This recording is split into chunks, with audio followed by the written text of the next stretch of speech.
Alors le 1er juillet, nous avons les choux à lapin qui continuent de pousser, quelques salades que j'avais mis entre les deux, il faudra les effeuiller un petit peu pour leur permettre de vivre. L'ail, j'essaie toujours de me remettre en espèces, en ail. Les échalotes, ça devrait être presque bon maintenant pour me remettre en espèces. Un peu d'ail, pas très beau, toujours un peu de maladie mais c'est normal. La fin des choux, la fin des chouperons, la fin de ces fèves là. Le début des haricots rames avec quelques fleurs, des très belles carottes nantaises, un peu de petsaï que j'ai mis entre les deux. Je viens de ressemer des petsaï en godet, on verra ce que ça fera. Là un petit carré où je mets n'importe quoi.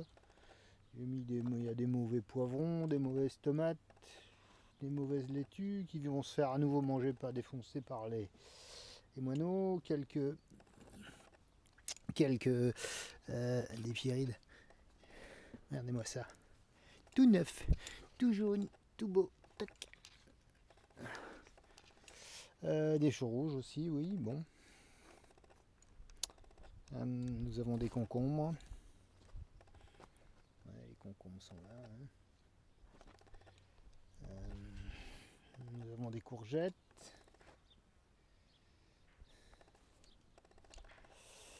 Nous avons un nouveau semis de chou parce que mon semis de chou normalement d'hiver j'ai l'impression qu'il a poussé trop vite. Donc les tomates vont, si je les effeuillais un peu ça mûrirait un peu plus vite, mais j'aime pas effeuiller les tomates de trop. Comme ça. Les poireaux avec un peu de laitue entre les deux que j'avais semé, j'avais plus de place, cours de place. Des bêtes. Des haricots de pied, il manque quelques-uns, ou deux endroits où il en manque. Des betteraves, qui sont bonnes à manger. Des salades, qui vont pas tarder à arriver. Du fenouil de Florence, qui fera ce qu'il veut. Des pommes de terre, qui ne seront pas très belles en fait. Maintenant j'en suis persuadé. Mauvais carré pour les patates, c'est assez... Bon, petite courgette que j'avais mis pour suivre les autres. Les haricots de pied qui commencent à fleurir, ça veut dire que dans une dizaine de jours on devrait avoir des haricots de pied. Nous avons des choux, je ne sais pas si vous voyez le nombre de pierrides, vous imaginez pas le nombre de pierrides qui vient ici. Des carottes d'hiver normalement, pas formidable mais bon. Nous avons des poireaux qui poussent comme ils peuvent. Les flageolets qui ont l'air bien fleuris, s'il y a autant de flageolets que de fleurs. Des laitues qui sont pratiquement bonnes à manger. Des laitues romaines. Des navets. Des navets. Des oignons, il y aura ce qu'il y aura. Il va y avoir quelques laitues qui vont monter. Plus personne ne prend de la chantenay, les gens préfèrent la nantaise.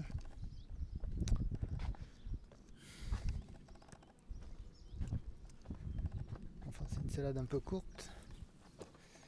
Bien, alors j'ai arraché un peu de pois à mange-tout et puis j'ai planté un peu, une petite cinquantaine de salades à la place. Un peu d'oca du Pérou, quelques mauvaises pommes de terre, encore des oca du Pérou, encore des mauvaises pommes de terre, les poires qui commencent à tourner, les topinambours, faut dire, c'est plus une friche. Alors il y en a que vous voyez quand ils ramassent des fèves, le principe c'est de marcher sur un chou. S'ils en ramassent 3 ou 4 fois, il n'y aura plus de choux. Bon, les topinambours, pour les topinambours, les petits marrons, quelques navets qui restent ici, c'est dommage de... C'est bizarre que... Bon, les mange-tout, ça va être la fin aussi, c'est marrant, j'ai besoin de place. On va manger un radis et un navet cru. Les sont tendres. Donc, c'est la fin des haricots.